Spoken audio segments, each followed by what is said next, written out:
A day has passed since President Gloria Macapagal-Arroyo's State of the Nation address, but Filipino-American activists have not quieted down. In her hour-long State of the Nation address, Arroyo says she's intent in ending her last 3 years as president with a vision of the Philippines joining the first world in the next 20 years. But these group of Filipino progressives are not too hopeful about her so-called accomplishments. We are here to stand and fight. We demand our human rights.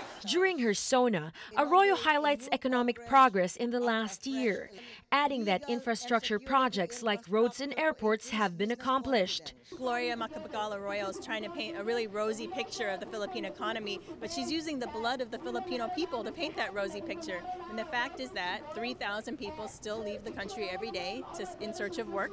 They're the ones who are sending home $14 billion just last year in remittances to keep the economy afloat.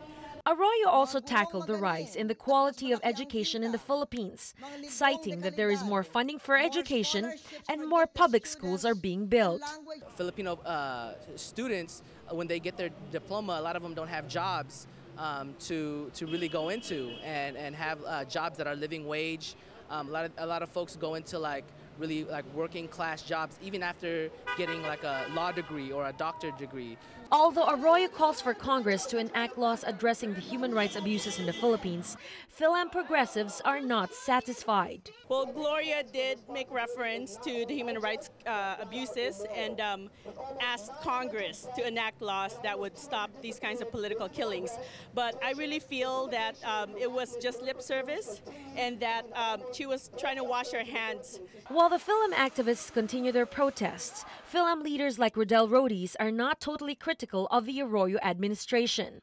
He says credit should be given where credit is due. In the last few years, the peso to the dollar has gone down from 53 pesos to 45 pesos. That means that the amount of revenues that the government has to use to pay off the foreign debt has dramatically decreased, so there's more money that's available for infrastructure development than there was before. But people don't want to look at that and give any kind of credit. People generally would like to criticize more than they would giving credit where credit may be due. Although Arroyo's term ends in 2010, critics believe she will continue to push for the parliamentary form of government to extend her stay in office.